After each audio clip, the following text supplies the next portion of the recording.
Oke, bismillahirrahmanirrahim. Assalamualaikum warahmatullahi wabarakatuh. Sebelumnya, perkenalkan nama saya Hairil Sidik dengan NPM 2206601211143 dan saya berasal dari kelas Informatika 6C.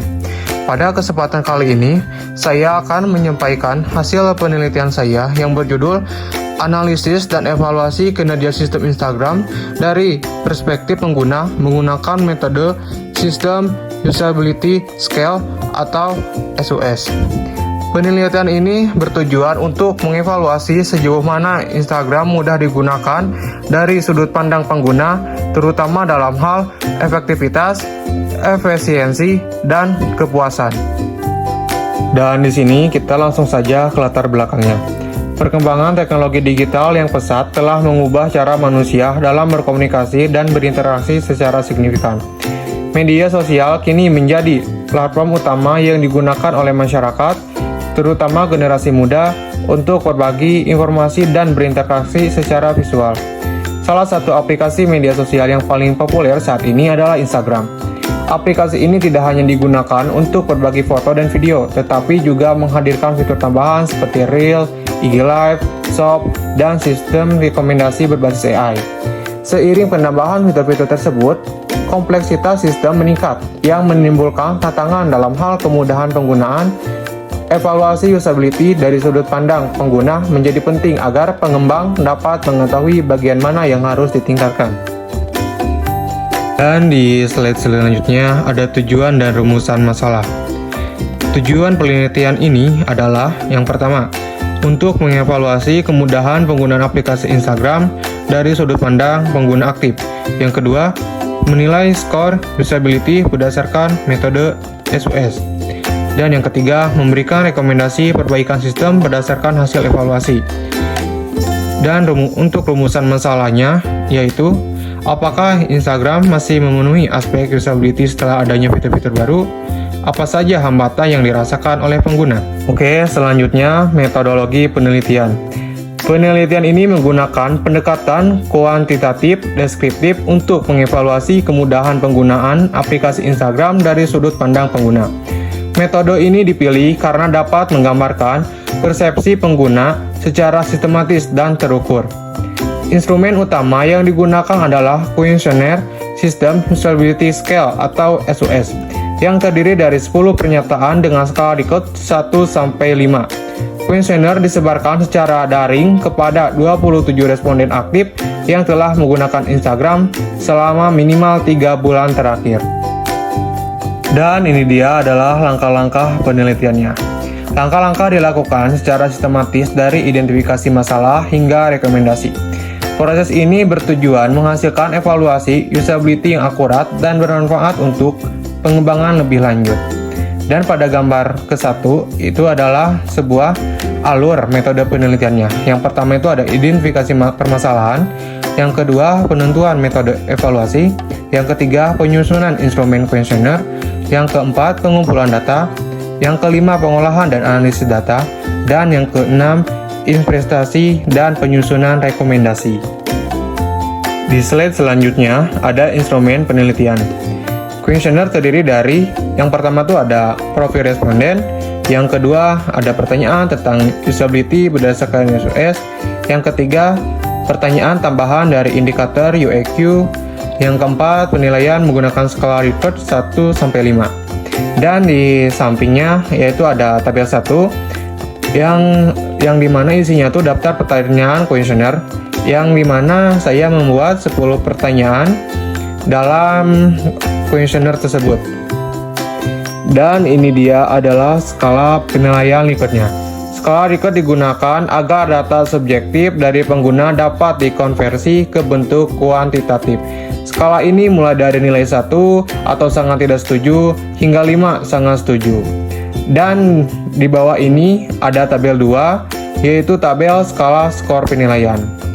Yang ke-1 ada sangat tidak setuju atau STS, yang kedua tidak setuju atau TS, yang ketiga ragu atau R, yang keempat setuju atau S, dan yang kelima sangat setuju atau SS. Kemudian di slide selanjutnya ada teknik pengolahan data SUS-nya. Pengolahan data dalam penelitian ini mengikuti pedoman standar dari metode System Usability Scale atau SUS, yang merupakan metode standar dalam evaluasi usability. Setiap jawaban responden dihitung melalui langkah-langkah berikut. Yang pertama, pernyataan ganjil atau Q1, Q3, Q5, dan seterusnya. Dihitung dengan rumus skor akhir sama dengan nilai jawaban kurang 1. Yang kedua, pernyataan genap atau Q2, Q4, Q6, dan seterusnya. Dihitung dengan rumus skor akhir sama dengan 5 kurang nilai jawaban. Yang ketiga, seluruh skor dari 10 pernyataan dijumlahkan. Dan yang keempat, total skor kemudian dikalikan 2,5 untuk menghasilkan skor SUS akhir dalam skala 0 sampai dengan 100. Nilai akhir ini memberikan gambaran kuantitatif mengenai persepsi pengguna terhadap kemudahan penggunaan aplikasi. Kemudian ada interpretasi skor SUS. Yang pertama, lebih dari 85 sama dengan excellent. Yang kedua, 70 sampai dengan 84 sama dengan good. Yang ketiga, 50 sampai dengan 69 sama dengan marginal. Dan yang kurang dari 50 sama dengan not acceptable. Semakin tinggi skor SUS, semakin baik tingkat usability aplikasi berdasarkan penilaian pengguna. Dan di slide selanjutnya ada data bentahan jawaban responden, yang dimana saya berhasil mengumpulkan 27 responden terhadap 10 pertanyaan SUS.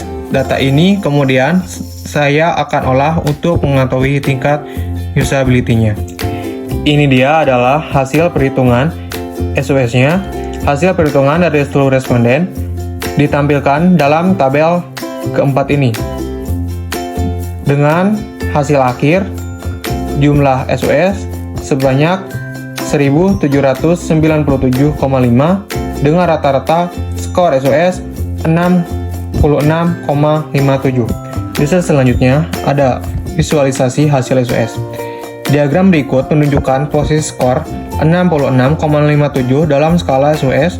Skor ini berada di kategori marginal high, yaitu masih dapat diterima namun perlu ditingkatkan lagi. Selanjutnya kita ke pembahasan. Skor 66,57 menunjukkan bahwa Instagram masih cukup baik dari sisi kemudahan penggunaan. Namun, masih ditemukan kendala seperti navigasi yang kurang intuitif, tampilan antarmuka tidak konsisten, serta fitur yang membingungkan pengguna baru. Aspek-aspek ini perlu ditingkatkan agar aplikasi lebih ramah pengguna, terutama bagi pengguna baru yang belum terbiasa dengan fitur-fitur lanjutan seperti IG Live, Shopping, dan Reel. Manfaat dari penelitian ini ialah untuk membantu mengetahui persepsi pengguna terhadap usability Instagram. Hasilnya memberikan data konkret bagi pengembang dalam menyempurnakan pengalaman pengguna. Metode SUS yang digunakan dapat menjadi alat evaluasi sederhana namun efektif untuk penelitian dan pengembangan aplikasi sejenisnya. Dan di slide terakhir ada kesimpulannya, yaitu Instagram memperoleh skor usability sebesar 66,57 yang termasuk kategori marginal high. Hal ini menunjukkan bahwa meskipun aplikasi cukup nyaman digunakan, masih banyak ruang untuk perbaikan. Pengembang disarankan untuk meningkatkan konsistensi UI, navigasi yang jelas, dan panduan penggunaan. Evaluasi ini diharapkan menjadi dasar peningkatan usability di masa mendatang. Sekian presentasi dari saya. Mohon maaf apabila ada tutur kata yang kurang berkenan. Wabillahi taufiq wal hidayah. Wassalamualaikum warahmatullahi wabarakatuh.